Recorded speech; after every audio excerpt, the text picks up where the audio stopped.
अस्सलाम वालेकुम। कैसे हैं आप सब लोग?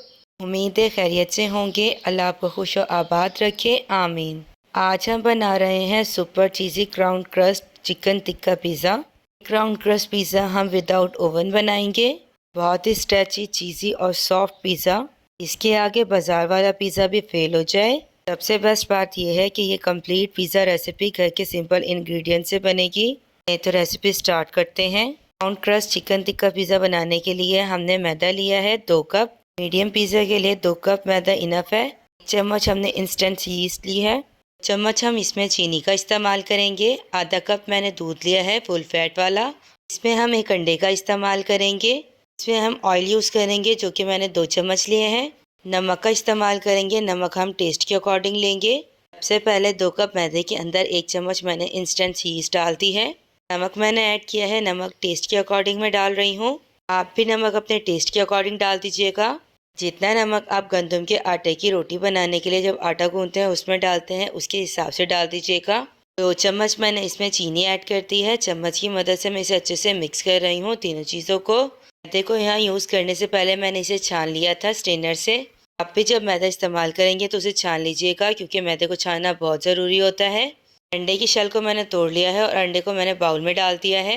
आजकल जैसे कि शदीद गर्मी है तो जब भी आप अंडे को यूज़ करें तो पहले उसे बाउल में निकाल कर चेक कर लीजिएगा। इस तरह करने से इन केस अगर आपका अंडा ख़राब है तो आपकी बाकी चीज़ें ख़राब होने से बच जाएंगी। आधा कप मैंने इसमें दूध ऐड कर दिया है। दूध मैंने फुल फैट वाला लिया था यहाँ। 2 चम्मच मैंने इसमें ऑयल के ऐड कर दिए हैं। फिर जब पिज़्ज़ा बनाए तो आप वो ऑयल यूज़ कीजिएगा जिसकी अपने को स्पेसिफिक स्ट्रॉन्ग स्मेल ना हो। अब हम हाथ की मदद से इसे अच्छे से मिक्स कर लेंगे और जितना हमें पानी रिक्वायर होगा फिर हम वो बाद में डालेंगे। मिक्स करने के बाद रिक्वायरमेंट के अकॉर्डिंग देखेंगे कि अगर ज़रूरत नहीं होगी तो हम पानी ऐड नहीं करेंगे। मैदे को यूज़ करने से पहले इसे छानना इसलिए ज़रूरी है कि जब हम इसे छानते हैं मैदे के अंदर जितने भी डस्ट पार्टिकल होते हैं वो स्ट्रेनर पर रह जाते हैं। और अक्सर ऐसा होता है कि मैदा अगर ज़्यादा टाइम तक रखा रहे तो उसके अंदर इंसेक्ट्स हो जाते हैं। छोटे छोटे कीड़े या फिर सुलैली पड़ जाती है उसमें। छानने से आपको पता चल जाएगा कि मैदा जो है वो पुराना है और उतरा हुआ है। और अगर ज़्यादा पुराना मैदा होगा तो जो भी चीज़ आप मैदे से बना रहे हैं वो ख़राब बनेगी। उसका टेस्ट वैसा नहीं होगा जैसा एक्चुअल में होना चाहिए। इसमें अच्छे से बाइंडिंग आ गई है। हमें एक्स्ट्रा पानी यूज़ करना नहीं पड़ा।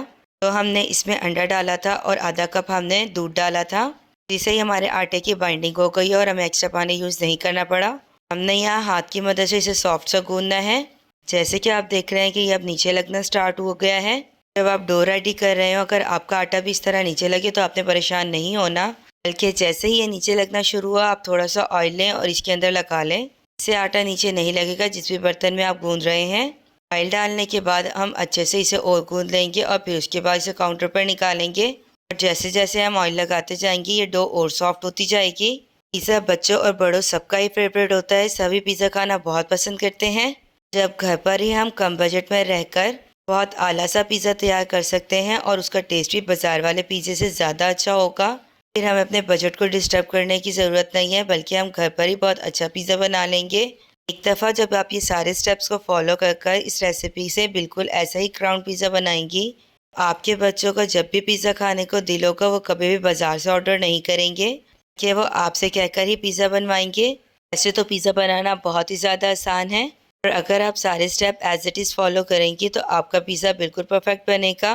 कि इन केस अगर आपको बेकिंग नहीं आती और आप बिगनर्स हैं और आपने न्यूली अभी कुकिंग स्टार्ट की है, आप 1-2 दफ़ा जब पिज़्ज़ा बनाएंगे तो थोड़ी बहुत जो कमी होगी नेक्स्ट टाइम जब आप पिज़्ज़ा बनाएंगे उसमें दूर हो जाएगी और आपके पिज़्ज़ा बनाने में परफेक्शन आ जाएगी। ऐसा होता है जब भी आप न्यूली कुकिंग या बेकिंग स्टार्ट करते हैं, किसी चीज़ें थोड़ी सी गड़बड़ हो जाती है यानी टेस्ट अप या डाउन हो जाता है थोड़ा सा, आप डिसहार्ट हो जाते हैं और दोबारा वो चीज़ ट्राई नहीं करते। तो अगर कोई चीज़ थोड़ी सी ऊपर नीचे हो गई है तो आपको परेशान नहीं होना, बल्कि उस चीज़ को आपने 2 से 3 बार ट्राई करना है। फिर आप देखेंगे कि उसके बाद जब आप वो दोबारा चीज़ बनाएंगे तो उसमें बिल्कुल परफेक्शन हो जाएगी। डो को मैंने काउंटर पर निकाल लिया है और उस पर मैं गूंद रही हूँ। काउंटर पर थोड़ा सा मैंने ऑयल ऐड किया है, हाथ से मैंने उसे स्प्रेड कर दिया था। अब डो को मैं काउंटर पर रख कर गूंद रही हूँ ताकि हमारी डो जो है और ज़्यादा सॉफ्ट हो जाए। जितनी हमारी सॉफ्ट डो गूंदी हुई होगी उतनी जल्दी ये राइस हो जाएगी और हमारी बेकिंग का उतना ही बेहतरीन रिजल्ट आएगा। जब आप घर पर एक दफ़ा ये क्राउन पिज़्ज़ा ट्राई कर लेंगी, आप घर पर इजीली चिकन बन भी बना सकती हैं, नॉर्मल डो भी इजीली घर पर बना सकती हैं। बेकरी से जो आप बन लेते हैं वो भी आप घर पर इजीली बना सकती हैं। जैसे कि अभी आपने स्क्रीन पर देखा कि हमारी डो कितनी सॉफ्ट हो गई है। अल्हम्दुलिल्लाह हमने डो तो बहुत ज़्यादा सॉफ्ट गूंद ली है। मैंने डो को हाथ के ऊपर उठाया है और इसे मैं राउंड शेप दे रही हूँ। हमने इस डो को 2 घंटे तक राइस होने के लिए रखना है। जिस भी बर्तन में या जिस भी बाउल में आपने इसे राइस होने के लिए रखना है, पहले उसे आप ऑयल से ग्रीस कर लें। मैं इसे बाउल में राइस होने के लिए रख रही हूँ, इसलिए बाउल में मैंने थोड़ा सा ऑयल ऐड किया है। ब्रश की मदद से मैंने इसे पूरे बाउल के ऊपर लगा दिया है। आपने इस बात का ख्याल रखना है कि जब भी आपने डो को राइस होने के लिए रखना है, आपने खुले बर्तन का इस्तेमाल करना है, ताकि डो राइस होने के बाद जब अपने साइज़ इंक्रीज़ करेगी तो इजीली बर्तन के अंदर राइस हो सके। डो को मैंने लिया है, बाउल के अंदर रख दिया है। डो को हाथ की मदद से थोड़ा सा मैं प्रेस कर रही हूँ ताकि ये बाउल की शेप जितना हो जाए। अब मैं इसके ऊपर ऑयल लगाऊंगी ताकि ऊपर वाली लेयर जो है वो हार्ड ना हो। अगर मैं ऑयल नहीं लगाती तो ऊपर वाली लेयर जो है वो हार्ड हो जाएगी। जिस वक्त हम इस डो को पिज़्ज़ा की शेप देंगे तो हमें ऊपर वाली लेयर को हटाना पड़ेगा और हमारी ऊपर वाली जो लेयर है वो हार्ड होकर ज़ाया हो जाएगी। तो इससे बचने के लिए मैं इस पर ऑयल लगा रही हूँ, क्योंकि हमने जो डो बनाई है वो एक मीडियम साइज़ के पिज़्ज़ा बनाने के लिए बिल्कुल परफेक्ट क्वांटिटी है। ऑयल को मैंने ब्रश की मदद से लगा लिया है। अब मैं इसे रैप कर रही हूँ। अगर आपके पास घर में ये रैप रोल अवेलेबल नहीं है, आप बाउल को प्लेट की मदद से कवर कर भी रख सकती हैं, क्योंकि गर्मियों का सीज़न चल रहा है और गर्मियों में यीस्ट जो है वो जल्दी से एक्टिव हो जाती है। अब हम इसे 2 घंटे का रेस्ट देने के लिए रख देंगे। मैं यहाँ इंस्टेंट पिज़्ज़ा सॉस बना रही हूँ। इसके लिए मैंने केचप का चिली गार्लिक फ्लेवर लिया है। आधा चम्मच मैंने इसमें मिर्चें ली हैं। 2 पिंच मैंने नमक लिया है। मीडियम साइज़ के लहसुन के जवे को मैंने चॉप हुआ लिया है और इसमें हम ऑरिगेनो का इस्तेमाल करेंगे। यहाँ तकरीबन 4 चम्मच केचप इसमें डाल रही हूँ। अब अपने पिज़्ज़े के हिसाब से सॉस रेडी कर लीजिएगा। मैं जो सॉस बना रही हूँ वो एक पिज़्ज़े के लिए इनफ है। अगर आपने ज़्यादा पिज़्ज़ा बनाने हैं तो सॉस बनाने के लिए आप इन सारे इंग्रेडिएंट्स की क्वांटिटी को इसी रेशो से बढ़ा दीजिएगा। 2 पिंच मैंने इसमें नमक ऐड किया है और अब मैं इसमें पिसी हुई लाल मिर्चें डाल रही हूँ। पिसी हुई लाल मिर्चें मैंने तकरीबन यहाँ 2 पिंच ली हैं। अगर आपने सॉस को ज़्यादा स्पाइसी बनाना है तो आप 3 पिंच पिसी हुई लाल मिर्चें ले लीजिएगा। चॉप हुआ हुआ या बारीक कटा हुआ लहसुन मैं इसके अंदर ऐड कर दूंगी और 1 पिंच हम इसमें ऑरिगेनो ऐड कर देंगे। सारी चीज़ें हमने केचप के अंदर ऐड कर दी हैं। अब हम इसे अच्छे से मिक्स करेंगे। मिक्स होते ही हमारी इंस्टेंट पिज़्ज़ा सॉस रेडी हो जाएगी। अगर आपने प्रॉपर पिज़्ज़ा सॉस बनानी है जैसे कि बाज़ार से मिलती है, उसकी रेसिपी भी मेरे चैनल पर अवेलेबल है। अगर आपने बनानी है तो वहाँ से आप सर्च कर लें। उस पिज़्ज़ा सॉस की रेसिपी को आप स्टेप बाय स्टेप फॉलो कर घर पर ही कम बजट में आप बाज़ार वाली पिज़्ज़ा सॉस बना सकती हैं। बस थोड़ा सा हम इसे और मिक्स करेंगे और हमारे इंस्टेंट पिज़्ज़ा सॉस रेडी हो गई है। सॉस भी टेस्ट में बड़ी कमाल बनती है। रेडी करने के लिए आधा किलो मैंने बोनलेस चिकन लिया है। 1 चम्मच हम इसमें लहसुन अदरक का पेस्ट यूज़ करेंगे। चिकन टिक्का मसाला हम 1 टेबल स्पून लेंगे। नमक हम हाफ टेबल स्पून लेंगे। पिसी हुई लाल मिर्चें 1 चम्मच फुल भरकर लेंगे हम। 1 चम्मच हम इसमें पिसी हुई काली मिर्चों का इस्तेमाल करेंगे। 2 पिंच मैंने यहाँ फूड कलर लिया है। इसमें हम सिंथेटिक विनीगर का इस्तेमाल करेंगे। चिली सॉस का यूज़ करेंगे और सोया सॉस हम इसमें इस्तेमाल करेंगे। सबसे पहले मैंने एक पैन लिया है, फ्लेम को मैंने ऑन कर दिया है। चम्मच मैंने इसमें कुकिंग ऑयल के ऐड किए हैं और बोनलेस चिकन जो मैंने छोटी छोटी बोटियों में कट कर लिया था उसे मैंने इसके अंदर ऐड कर दिया है। चम्मच की मदद से हम इसे चलाएंगे। हमने यहाँ चिकन को अच्छे से फ्राई कर लेना है। जैसे जैसे हम चिकन को फ्राई करते जाएंगे ये अपना कलर चेंज करना शुरू कर देगा और कलर चेंज करके ये वाइट हो जाएगा। हमने चिकन की बोटियों को अच्छे से गला लेना है। आपने चिकन को भूनते वक्त इस बात का ख्याल रखना है कि अगर आप चिकन को बहुत ज़्यादा टाइम तक भूनते रहेंगे, चिकन की बोटियाँ सख्त हो जाएंगी और चिकन जो है जूसी भी नहीं रहेगा। इसलिए हमने चिकन को बस इतना ही फ्राई करना है कि ये अच्छे से गल जाए। जैसे जैसे चिकन फ्राई होता जा रहा है ये अपना कलर चेंज कर रहा है और आहिस्ता आहिस्ता ये पानी रिलीज़ करना शुरू कर देगा। चिकन जो पानी रिलीज़ करता है उसी के अंदर गल जाता है। हमें एक्स्ट्रा पानी ऐड करना नहीं पड़ता चिकन को गलाने के लिए। जैसे कि ज़िलहज का महीना चल रहा है और ये साल का आखिरी महीना है। ज़िलहज के सारे ही दिन बहुत ज़्यादा बरकत वाले हैं, लेकिन पहले जो 10 दिन हैं उसमें आप जो भी दुआ मांगेंगे वो कबूल हो जाती है। ख़ास तौर पर जो अरफात का दिन होता है उस दिन रोज़ा रखने का बहुत ज़्यादा सवाब है और उसमें असर से लेकर मगरिब के दरमियान जो दुआ मांगी जाती है वो कभी भी रद्द नहीं होती। अल्लाह ताला आपके हक़ में वो दुआ ज़रूर कबूल फरमाते हैं। कल के दिन जो है यौम अरफात है। इस तरह अरफात के मैदान में हाजी दुआ मांग रहे होते हैं, उनकी दुआ रद्द नहीं होती। बिल्कुल इसी तरह अरफात के दिन हम जो भी दुआ मांगेंगे हमारी दुआ भी वैसे ही कबूल होगी। ईद में बस 2 दिन रह गए हैं। आप सब ने भी ईद की तैयारियां शुरू कर दी होंगी। मैंने इसमें 1 चम्मच लहसुन अदरक का पेस्ट डाला था और उसे डालने के बाद मैंने तकरीबन 2 से 3 मिनट तक भूना था ताकि लहसुन अदरक की जो स्पेसिफिक स्मेल है वो ख़त्म हो जाए। ढक्कन मैंने इसमें सफ़ेद सिरका ऐड किया है, जिसे अंगूरी सिरका भी कहते हैं या सिंथेटिक विनीगर कहते हैं। ढक्कन मैंने इसमें चिली सॉस का डाला है। अगर आप चम्मच की मदद से मैयर कर रहे हैं, आपने 2 चम्मच चिली सॉस के डालने हैं और 2 चम्मच ही सिरका डालना है। ढक्कन मैंने इसमें सोया सॉस ऐड किया है। सॉसेस डालने के बाद अब मैं इसके अंदर स्पाइसेस ऐड करूँगी। अगर मैं पहले स्पाइसेस ऐड कर देती, चिकन क्योंकि खुश्क है तो चिकन जो है वो नीचे लगना शुरू हो जाता है और हमारे स्पाइसेस भी जल जाते, इसीलिए मैंने पहले सॉसेस डाली हैं और अब मैं इसमें स्पाइसेस ऐड कर रही हूँ। पहले मैंने इसमें पिसी हुई लाल मिर्चें डाली थी। 1 चम्मच पिसी हुई लाल मिर्चें ऐड की थी। उसके बाद मैंने 1 चम्मच तिक्का मसाला डाला था और 1 टीस्पून मैंने इसमें काले मिर्च का पाउडर डाला था। मैंने इसमें टेस्ट के अकॉर्डिंग नमक ऐड किया था और 2 पिंच मैंने इसमें फूड कलर डाला था। फूड कलर को पहले मैंने सॉस के अंदर मिक्स कर लिया था और उसके बाद अब मैं ये सारे स्पाइसेस को चम्मच की मदद से अच्छे से मिक्स कर रही हूँ ताकि तमाम स्पाइसेस इवनली पूरे चिकन के अंदर अच्छे से लग जाए। ऐसा ना हो कि कहीं नमक ज़्यादा हो और कहीं मिर्चें ज़्यादा हो, इसीलिए हमने इसे अच्छे से चम्मच की मदद से चलाना है ताकि स्पाइसेस मिक्स हो जाएं। टाइम पर हमने फ्लेम को मीडियम टू लो कर देना है और लो फ्लेम के ऊपर हमने इसे पकाना है ताकि ये पानी जो है वो खुश्क ना हो और हमारा चिकन हल्का सा वेट रहे, वरना ये पूरा ड्राई हो जाएगा अगर ये सारी सॉस सूख गई तो। वैसे भी जब हम चिकन को ठंडा होने के लिए रखते हैं तो ये और ज़्यादा ड्राई हो जाता है, इसीलिए भूनते वक्त हमने इसमें हल्का सा मसाला रहने देना है। 1 से 1.5 मिनट तक हम इसे लो फ्लेम पर थोड़ा सा और भूनेंगे और फिर हम फ्लेम को ऑफ कर देंगे और फिलिंग को ठंडा होने के लिए रख देंगे। ये जो फिलिंग हमने रेडी की है बड़ी चटपटी बनकर रेडी हुई है। अगर आप ज़्यादा स्पाइसी चीज़ें पसंद नहीं करते तो इन स्पाइसेस की क्वांटिटी को अपने टेस्ट के अकॉर्डिंग कम या ज़्यादा कर सकते हैं। 2 घंटे हो गए हैं और माशाल्लाह माशाल्लाह हमारी डो अच्छे से राइस हो गई है। बाउल को मैं अनरैप कर रही हूँ। माशाल्लाह कितने अच्छे से हमारी डो राइस हुई भी है। हाथ की मदद से मैं इसके अंदर जो एयर है उसे मैं निकाल लूँगी। मोस्टली आपने मेरी वीडियो में देखा है कि जब भी डो राइस होती है तो मैं उसकी हवा को पंच मारकर बाहर निकालती हूँ, लेकिन आज मैंने हाथ की मदद से इसे अच्छे से मिक्स कर लिया है। जिस तरह हम डो को गूंथते हैं उस तरह मैं 2 से 3 बार करूँगी। इससे जितनी भी हवा इसके अंदर है वो बाहर निकल जाएगी और हमारे पास डो रेडी हो जाएगी। डो को हम बाउल से अब काउंटर के ऊपर निकाल लेंगे। माशाल्लाह बाउल हमारा बिल्कुल साफ़ है और डो बाउल के अंदर नहीं लगी, और इसलिए क्योंकि जब हमने डो को राइस होने के लिए रखा था तो हमने बाउल के ऊपर ऑयल लगाया था। इसी वजह से डो हमारी ना ही वेस्ट हुई है और ना ही ये बाउल के अंदर लगी है।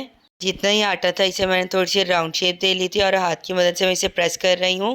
हाथ पर मैंने हल्का सा मैदा लगाया है और मैदा लगाने के बाद मैं इसे थोड़ा प्रेस कर रही हूँ, जिससे इसका साइज़ भी इंक्रीज़ हो रहा है। दूसरी साइड को मैंने चेंज किया है और इस पर भी मैं थोड़ा सा मैदा लगा रही हूँ। यहाँ हम मैदा इसलिए लगा रहे हैं ताकि जब हम रोलिंग पिन की मदद से इसे रोल करेंगे हमारी जो डो है वो नीचे नहीं चिपकेगी। हाथ से प्रेस करने से ये फ्लैट हो गया है और साइज़ में भी इंक्रीज़ हो गया है। और अब रोलिंग पिन की मदद से मैं इसे रोल कर रही हूँ। हमने इसे सारी साइडों से अच्छे से रोल करना है और हमने हर साइड से इसकी थिकनेस को भी इक्वल रखना है। ऐसा ना हो कि हम रोल करते हुए साइडों से इसे ज़्यादा रोल कर दें और मिड से ये बहुत ज़्यादा मोटा रह जाए। ना ही रोलिंग पिन की मदद से जब हम रोल कर रहे होंगे तो इस बात का हमने ख्याल रखना है मिड से ये बहुत ज़्यादा थिन हो और साइडों से ये मोटा रह जाए। तो जैसे रोलिंग पिन की मदद से हम इसे रोल करते जाएंगे इसका साइज़ इंक्रीज़ हो जाएगा। हमने यहाँ रोल करते हुए इस बात का ख्याल रखना है कि हमने इसे इतना रोल करना है कि हमारी डो का साइज़ पैन जितना हो। अगर हम ज़्यादा इसे बड़ा बेल लेंगे तो पैन में सेट करने के बाद जितना एक्स्ट्रा हिस्सा बचेगा उसे हमें एक छुरी की मदद से रिमूव करना पड़ेगा। इस तरह हमारी डो जो है वो वेस्ट होगी। दोबारा मैंने इसके ऊपर मैदा डस्ट किया है। रोलिंग पिन की मदद से मैं इसे रोल कर रही हूँ। डो हमारी क्योंकि अच्छे से राइस हुई थी तो 80% तो श्योर है कि हमारा पिज़्ज़ा बहुत कमाल बनेगा, क्योंकि बेकिंग करते हुए अगर डो अच्छे से राइस हो जाती है तो हमारा 80% जो बेकिंग है वो वहीं डन हो जाती है। 10% जो इसमें टेस्ट आएगा वो फिलिंग की वजह से आएगा और सॉस की वजह से आएगा और 90% इस तरह कंप्लीट हो गया, लेकिन 10% जो हमारा टेस्ट होगा वाइट सॉस की वजह से होगा, जिसकी वजह से ये बहुत ज़्यादा क्रीमी बनेगा। इस वीडियो में मैं आपको वाइट सॉस बनाना भी सिखाऊंगी। जैसे कि हम रेस्टोरेंट में जब पिज़्ज़ा खाने जाते हैं, पिज़्ज़े की टॉपिंग के ऊपर उन्होंने वाइट सॉस से पिज़्ज़े को अच्छे से वेल प्रेजेंट किया हुआ होता है। बच्चों को तो ईद की छुट्टियां हो गई हैं तो बच्चों के तो बहुत ज़्यादा मज़े हैं, लेकिन जो टीचर्स हैं वो अब भी स्कूल जा रही हैं क्योंकि उन्होंने बच्चों का रिजल्ट बनाना है। बच्चों के तो छुट्टियों से मज़े हो गए हैं, लेकिन पेरेंट्स जो हैं उनकी पूरी रूटीन जो है डिस्टर्ब हो गई है। मोस्टली पेरेंट्स की यही कंप्लेन होती है कि जब बच्चों की छुट्टियां हो जाती हैं तो बच्चे घर में कंट्रोल नहीं होते। वैसे एक टीचर की बहुत ज़्यादा हिम्मत होती है। घर में जो एक मदर होती हैं उससे अपने 3 या 4 बच्चे भी बहुत मुश्किल से संभलते हैं, क्योंकि बच्चे तो बच्चे होते हैं, वो बहुत ज़्यादा शरारती होते हैं, जबकि एक टीचर जो है एक क्लास में 30 बच्चों को हैंडल कर रही होती है।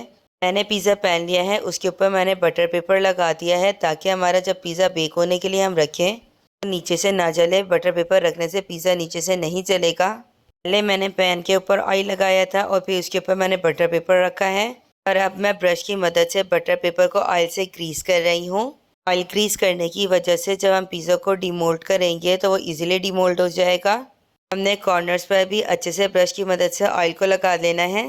कोई भी काम हो वो इंटरेस्ट के बगैर नहीं हो सकता। जब भी आप किसी चीज़ में इंटरेस्ट लेना शुरू कर देते हैं, चाहे वो कुकिंग हो, बेकिंग हो या स्टडी हो, तो फिर आपका काम आसान हो जाता है। चीज़ में एक बार इंटरेस्ट डेवलप हो जाता है तो फिर वो काम हमें बहुत इजी लगने लगता है। पिज़्ज़ा डो को मैंने हाथ की मदद से उठाया था और इसे मैंने पिज़्ज़ा ट्रे में रख दिया है। डो को हमने अच्छे से सेट करना है ट्रे के ऊपर। हमारी पिज़्ज़े की जो डो है वो एग्जैक्ट पैन जितनी है।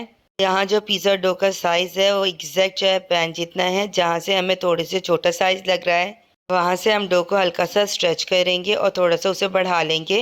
जहाँ से हमें साइज़ थोड़ा सा बड़ा लग रहा है तो हाथ की मदद से हल्का सा हम इसे प्रेस करेंगे।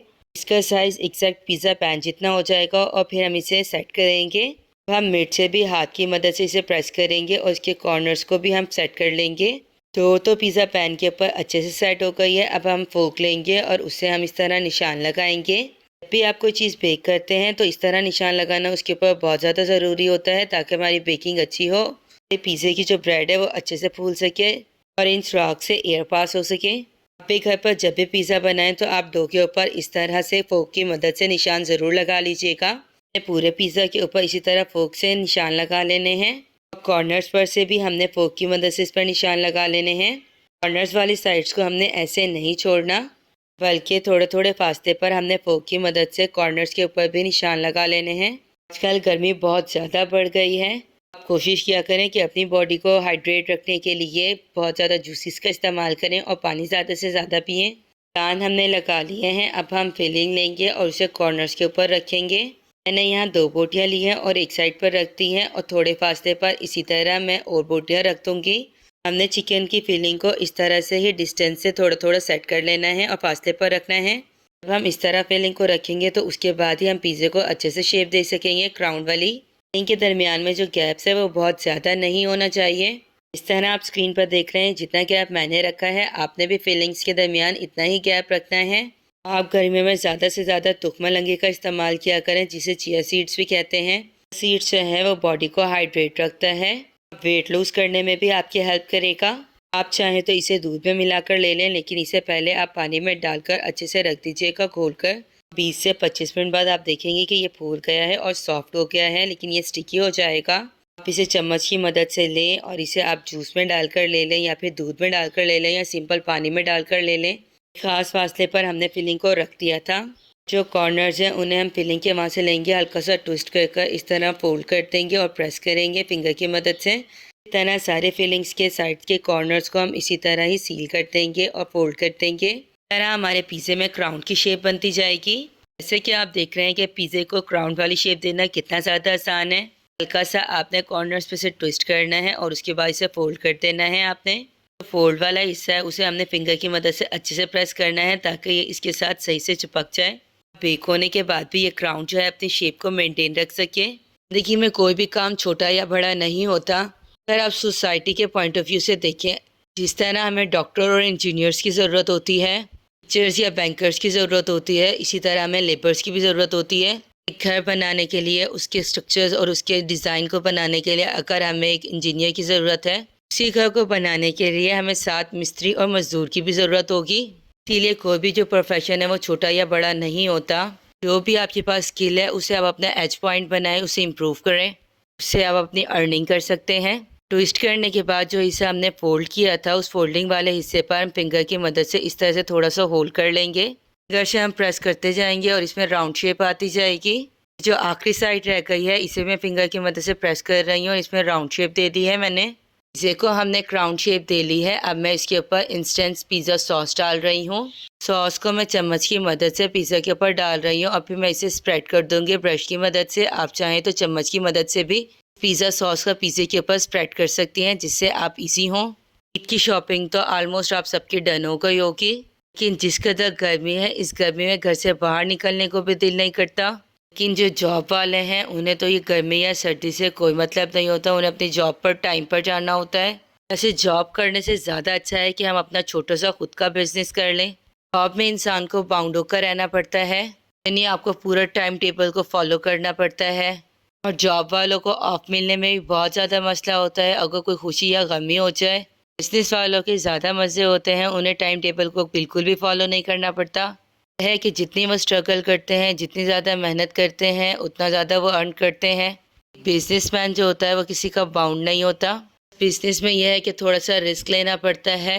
बिजनेस में कभी प्रॉफिट हो जाता है तो कभी लॉस हो जाता है, लेकिन जॉब में यह है कि आपकी सैलरी फिक्स है, वो हर मंथ आपके अकाउंट में आ जाती है। जॉब में डिडक्शन वाला या फिर लॉस वाला कोई सीन नहीं होता। रिस्क तो हर काम में लेना ही पड़ता है, तो मैं प्रेफर करती हूँ कि जॉब से ज़्यादा जो है बिजनेस सही है। हर किसी का अपना पॉइंट ऑफ व्यू है। आप मुझे कमेंट बॉक्स में ज़रूर बताइएगा कि आपको जॉब करना पसंद है, आपको बेशक छोटा हो लेकिन अपना खुद का बिजनेस हो, ये पसंद है।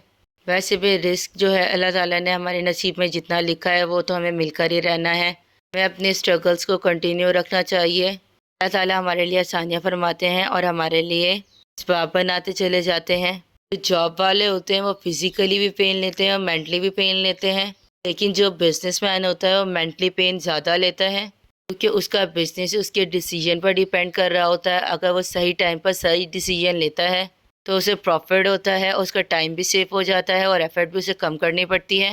लेकिन अगर डिसीजन गलत हो जाए तो फिर उसे क्राइसिस भी फेस करने पड़ते हैं और उसे स्ट्रगल्स भी दोबारा करनी पड़ती है अपनी दोबारा पोजीशन को मेंटेन करने के लिए।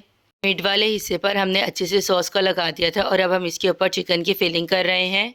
हमने यहाँ टॉपिंग अच्छे से करनी है और चिकन की फिलिंग भी ज़्यादा सही से करनी है ताकि हर बाइट के अंदर चिकन आए।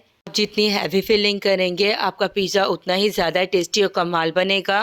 मेरे ख्याल में एक हाउस वाइफ से ज़्यादा एक वर्किंग वूमेन की जो लाइफ है वो ज़्यादा टफ होती है, क्योंकि उसे अपनी जॉब को भी प्रॉपर टाइम देना होता है और जो उसे टास्क मिले हुए होते हैं उसे भी कंप्लीट करना पड़ता है और घर पर आकर उन्हें घर भी संभालना पड़ता है, घर के भी सारे काम करने पड़ते हैं। चिकन की टॉपिंग हमने कर ली है, अब हम इसके ऊपर चीज़ को कश कर डालेंगे।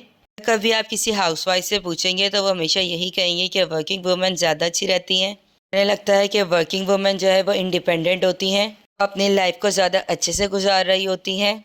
जबकि यही सेम क्वेश्चन अगर आप किसी वर्किंग वुमेन से कर लें तो उनका सेम यही जवाब होगा कि जो हाउस वाइफ है वो ज़्यादा अच्छी रहती हैं, कि उन्होंने सिर्फ घर को ही मेंटेन करना होता है और घर को ही मैनेज करना होता है। वो कहती हैं कि जो हम वर्किंग वुमेन हैं हमें घर को भी मैनेज करना होता है और साथ अपनी जॉब को भी मैनेज करना होता है। हमें उनसे डबल काम करना पड़ता है, क्योंकि ऑफिस में हर दिन ऐसा तो नहीं होता कि सारे ही दिन अच्छे गुजरे हों। वर्कलोड ज़्यादा होता है, काम का प्रेशर भी ज़्यादा होता है और उनकी जो वर्क प्लेस की मैनेजमेंट होती है, कभी उनसे अप्रिसिएशन मिलती है और कभी कभी आपको उनसे डांट भी सुनने को मिलती है। कोई काम ख़राब हो जाता है तो इस तरह जो है सारे दिन अच्छे नहीं गुजरते। कुछ दिन काफ़ी अच्छे गुजरते हैं और कुछ दिन जो होते हैं वो हेक्टिक होते हैं और आप एग्जॉस्टेड हो जाते हैं। और जब आप मेंटली वहीं से डिस्टर्ब हो जाते हैं तो आप घर पर भी फोकस नहीं कर पाते, घर को सही से मैनेज नहीं कर पाते। इसीलिए उनका ख्याल है कि हाउस वाइफ ही सही रहती हैं। इसको हमने कश कर डाल दिया था। उसके बाद हमने कैप्सिकम जो कि हमने बारीक काट कर रखी थी छोटे साइज़ में, कैप्सिकम को हमने पिज़्ज़े के ऊपर स्प्रिंकल कर दिया है। फिर हमने टमाटर जो कि लंबाई के रूप हमने काट कर रखे हुए थे वो रख दिए हैं। आप पिज़्ज़े के ऊपर जो भी आपको वेजिटेबल पसंद हो वो ऐड कर सकती हैं, और अगर आपके पास बॉयल हुई कॉर्न है वो भी आप इसमें ऐड कर दें, उससे आपके पिज़्ज़े का टेस्ट नेक्स्ट लेवल पे चला जाएगा। इसके ऊपर मशरूम डाल सकती हैं, ऑलिव्स डाल सकती हैं, जो भी चीज़ आपको पसंद हो वो आप इस पर ऐड कर दें। लेकिन कुछ लोग होते हैं जिन्हें मशरूम से एलर्जी होती है, इसीलिए वेजिटेबल में जो भी चीज़ आपको पसंद हो वो आप इसमें ऐड कर दीजिएगा। मैंने इंस्टेंट पिज़्ज़ा सॉस ली थी और फिंगर की मदद से मैंने जो ये क्राउन के ऊपर वाला हिस्सा है इस पर लगाई है। जहाँ हमारी चिकन की फिलिंग है सिर्फ उतने हिस्से पर हमने सॉस लगानी है, बाकी जो हिस्सा बच गया है उसमें मैं ब्रश की मदद से ऑयल लगा रही हूँ। चाहे तो यहाँ बटर का भी इस्तेमाल कर सकती हैं, जो भी आप यूज़ करना चाहें आप कर सकती हैं।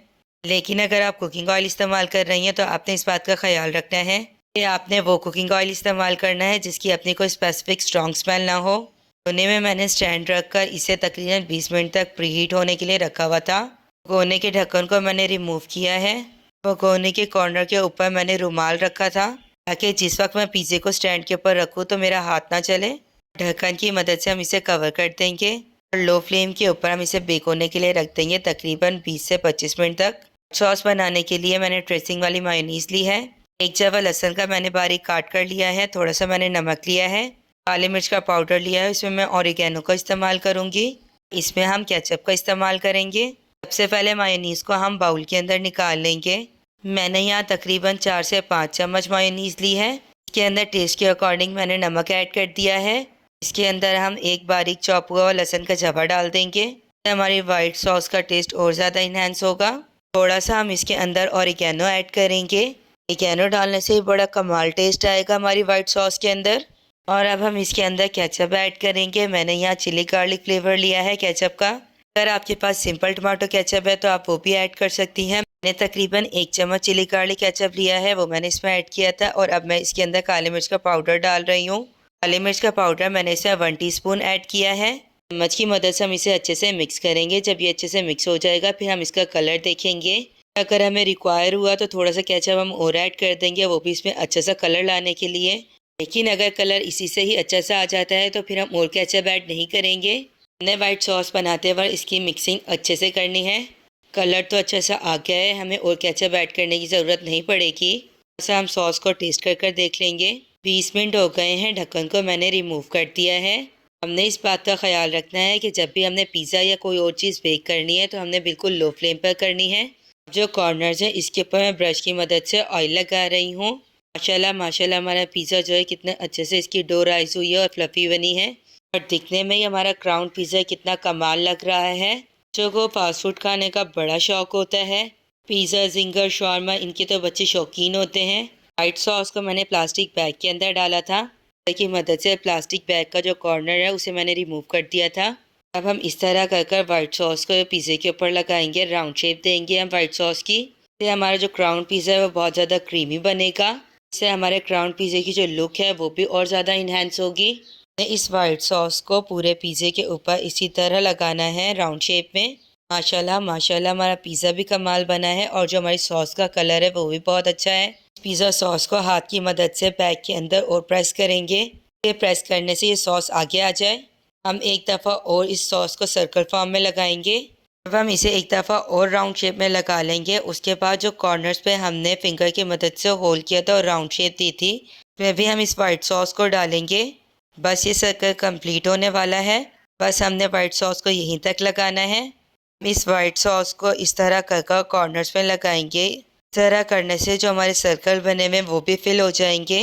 हमारा क्राउन पिज़्ज़ा भी वेल प्रेजेंट लगेगा। अक्सर ये आपने देखा है कि जब बच्चे पिज़्ज़ा खाते हैं तो मिड वाला हिस्सा तो वो खा लेते हैं, लेकिन कॉर्नर्स वाली जो पिज़्ज़े की ब्रेड होती है वो उसे ऐसे ही छोड़ देते हैं। लेकिन जब आप इस तरह से कर क्राउन पिज़्ज़ा बनाएंगी तो वो लास्ट वाली ब्रेड जो कॉर्नर्स वाली होती है उसे भी मज़े से खाएंगे। बटर पेपर को मैंने हटा लिया है और इसे डीमोल्ड कर मैंने प्लेट में रख लिया है। हमारा मज़ेदार सा क्राउन पिज़्ज़ा खाने के लिए रेडी हो गया है। हमारा यह पिज़्ज़ा बहुत ज़्यादा चीज़ी और बहुत क्रीमी बना है। आप इस मज़ेदार से क्राउन पिज़्ज़े को अपने बच्चों के लिए घर पर ज़रूर ट्राई कीजिएगा। आपके बच्चों को ये बहुत पसंद आएगा। आपके बच्चे आपके हाथ के बने हुए इस क्राउन पिज़्ज़े के फ़ैन हो जाएंगे। आपने अब तक मेरा चैनल सब्सक्राइब नहीं किया तो प्लीज़ ज़रूर सब्सक्राइब कर लें। मिलते हैं नेक्स्ट वीडियो में। अल्लाह हाफ़िज़।